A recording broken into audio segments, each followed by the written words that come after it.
Di sebuah kota kecil yang penuh dengan kehangatan, Elena Amara Graceva hidup sebagai seorang dosen di sebuah universitas.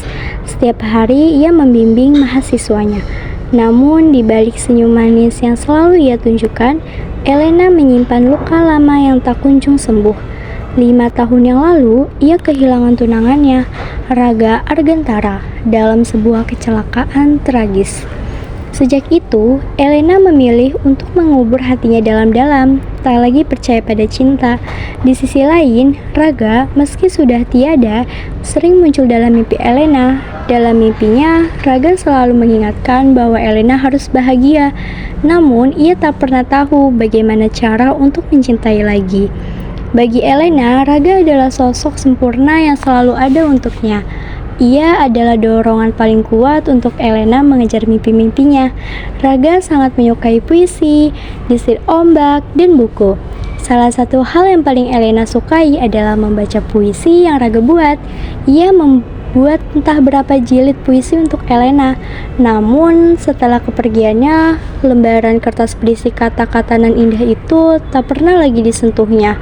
Suatu hari, Elena bertemu dengan Arshaka Navares Mahendra, seorang pengusaha muda yang baru pindah ke kota itu. Arshaka yang tampan dan penuh percaya diri terlihat berbeda dari pria-pria lainnya.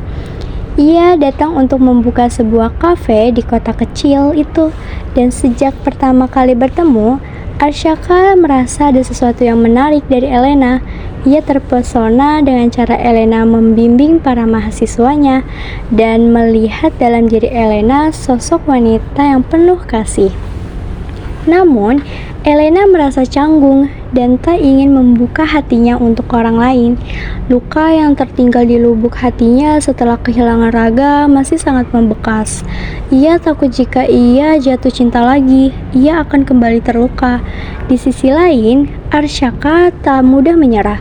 Ia mencoba untuk mendekati Elena dengan cara yang lembut, perlahan namun pasti.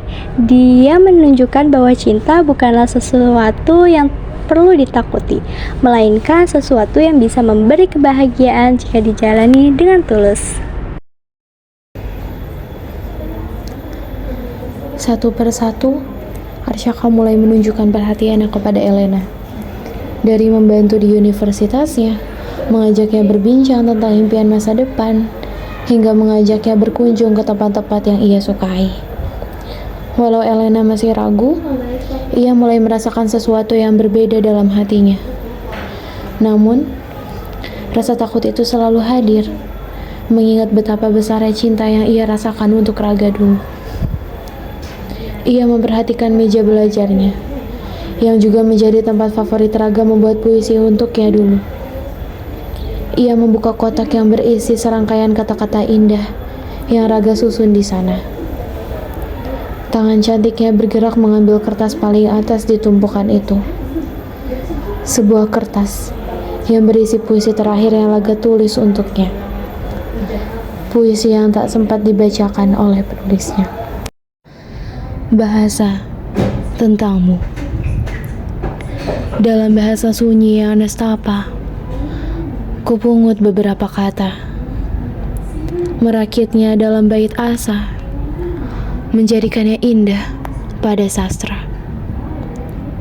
Ini tentang suatu bahasa yang tidak semua orang memahaminya. Mungkin akan begitu mudah bila hanya dibaca, namun sulit menemukan makna pada seutas kata. Lewat diksi dan retorika sederhana, kutulis tentangmu dengan cuma-cuma. Lembaran frasa melayang terbawa anila, sedang kapal kertas berkelana pada lautan tinta.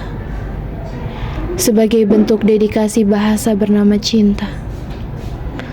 Barangkali kamu tirta pada lautan, maka tenggelam adalah hal yang kapal kertas inginkan. Agar membersamaimu barangkali bisa terwujudkan, sekalipun menjadi sepasang dai kita tiada harapan. Setidaknya lembaran perihal rasaku telah tersampaikan pada lautan yang mencintai kesepian. Raga Argentara.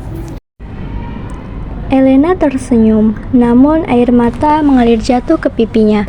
Berkali-kali menyadari betapa pria itu sangat mencintainya. Pada suatu malam saat hujan deras, Elena terjebak di kafe milik Arsyaka.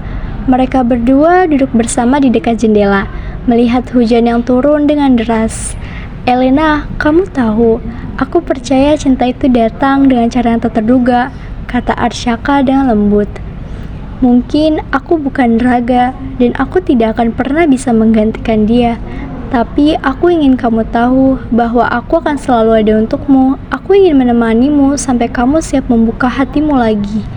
Air mata mulai mengalir di pipi Elena. Ia merasa terharu tetapi juga bingung. Cinta yang tulus seperti ini membuatnya kembali bertanya-tanya, apakah ia siap untuk memberi kesempatan pada dirinya sendiri untuk mencintai lagi. Aku takut, kata Elena, suaranya bergetar. Aku tahu, jawab Arsyaka. Tapi kamu tidak perlu takut, aku akan menunggu sampai kamu merasa siap. Elena terdiam sejenak, mencoba menenangkan pikirannya yang kacau. Dalam hatinya, ia merasakan kebimbangan yang mendalam. Di satu sisi ia masih mencintai Raga, tetapi di sisi lain ia mulai merasakan kehangatan dan kebahagiaan yang diberikan oleh Arsyaka. Padamu, hatimu, dan seluruhmu. Aku mencintaimu dengan sederhana, seperti Sahara yang merindukan rintik hujannya. Aku mencintaimu dengan rahasia, tanpa bersuara, tanpa bicara. Namun selalu kulangitkan namamu dalam doa. Padamu, hatimu, dan seluruhmu. Aku mencintaimu seperti detak dan detik. Jika aku berhenti, maka karena aku mati. Namun, saat jantung ini masih berdetak dan napas belum berhenti berhembus, percayalah, hatiku masih memilihmu. Karenamu, bahagiaku. Arsyaka untuk Elena. Hari demi hari, Elena mulai melihat cinta bukan sebagai hal yang menyakitkan, melainkan sebagai sebuah perjalanan yang bisa membawa kebahagiaan jika dijalani dengan hati yang terbuka. Perlahan, ia mulai membuka hatinya untuk Arsyaka, menerima bahwa cinta tak selalu datang pada waktu yang kita harapkan. Dan kadang-kadang, cinta datang di saat yang tak terduga. Di akhir cerita, Elena dan Arsyaka berdiri bersama di tepi pantai, menikmati matahari terbenam yang indah. Arsyaka menggenggam tangan Elena dengan lembut. Elena, aku akan terus menunggumu, cinta ini sampai akhir waktu. Elena tersenyum, matanya berbinar. Ia akhirnya mengerti bahwa meski Raga akan selalu ada di hatinya, ada ruang untuk cinta baru yang bisa membuatnya bahagia. Elena sontak mengingat ucapan Raga di mimpinya semalam. Seni paling indah. Seni paling indah adalah jatuh cinta pada dirimu. Aku harap segala kebaikan selalu membersamaimu. Di antara rasa sepi, semoga kamu tak pernah merasa sendiri. Selalu bahagia di setiap perjalanan hidup ya. Senang sekali melihatmu tersenyum manis seperti itu.